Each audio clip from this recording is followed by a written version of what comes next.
Hey guys, my name is Kennedy Roberts, and I'm doing my video presentation on street art for my art appreciation class. It is currently July 19th, 2017.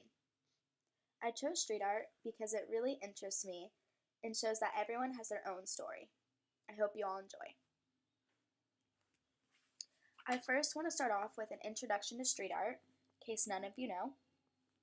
Street art is unique compared to the art you usually see in galleries. It is a form of artwork that is displayed in communities, on buildings, streets, and publicly viewed surfaces. Street art has made its way through time from once being seen as graffiti and vandalism to being seen as new canvases where artists can display their work of messages or just simple beauty to an audience. Some artists use street art as a way to raise awareness of social or political issues, whereas others see it as a personal space for their artwork. Artists use buildings and streets so they can reach a broader audience, not just those whose galleries would allow. Street art encompasses so much more than just spray paint on a wall. It uses other media such as LED art, mosaic tiling, murals, stencil art, sticker art, and so much more. Street art needs to be seen more than just graffiti. It needs to be seen as a personal outlet and a daily message to a wide audience.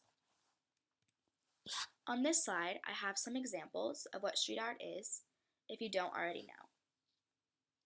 On the left-hand side, there is an art piece that is sending a message about racial equality. You will see a lot of artwork like this one if you look up street art online. A lot of artists tend to lean towards sending a big message in some way. On the top right-hand side, you see a picture of a sea turtle coming out of what could be a sewer. This can be seen as a nice picture of sea life, or it could be portraying the fact that we need to be careful with what we put into the ocean and that we need to protect our sea creatures. On the bottom right-hand side, there's a piece of art that is more for fun than it is trying to send a message. A lot of street art pieces are going to be like this as well. The first piece I chose to examine is by Faith 47. Faith 47 is an internationally acclaimed studio based in Cape Town, South Africa. Faith is known to be one of the most politically engaged artists and defends people's rights. Social awareness is written in her work. What she paints comes directly from what goes on in South Africa. Her overall work is dealing with the complexities of our human condition and our existence.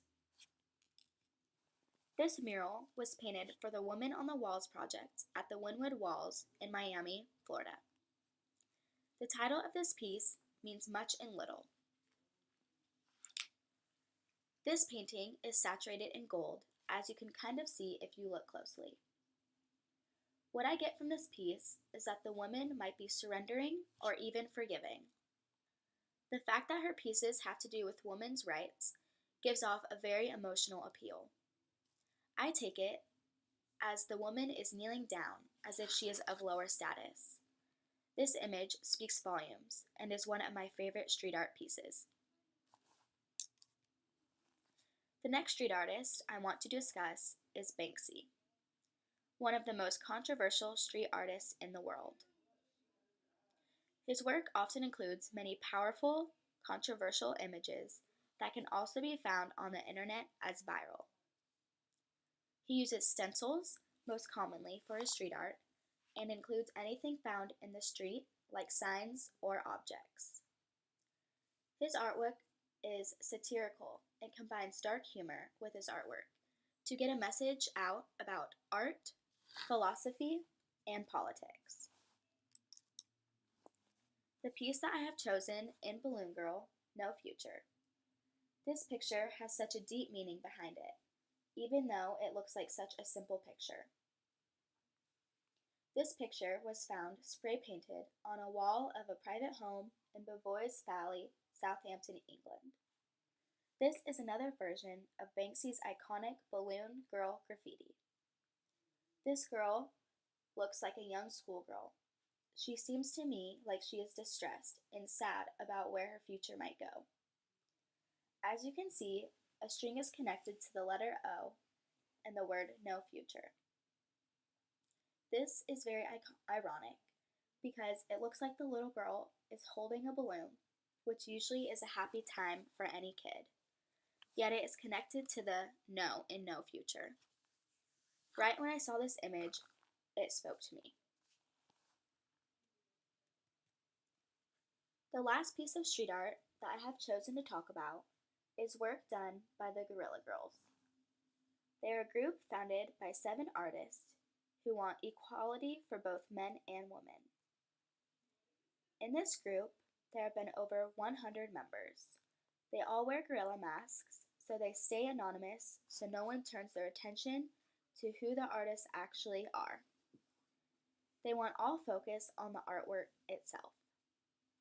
Their work is known for the humor and great visuals, like the one I have placed on the screen. It reads, "Do women have to be naked to get into U.S. museums? Less than 3% of the artists in the Met Museum are women, but 83% of the nudes are female." On their website, they have a statement that states, "We use humor to convey information, provoke discussion, and show that feminists can be funny." The Guerrilla Girls are well-known street artists, and I find that their work is humorous but gets the point across at the same time. All 3 of the pieces that I chose to look at have great meaning behind them, and I think that is what street art is all about. These pieces don't have to be in a gallery to get the attention that they deserve, and that is what I love about street art. That is the end to my presentation, and I hope you all enjoyed it. Now I just have my works cited that I would like to share. Thank you.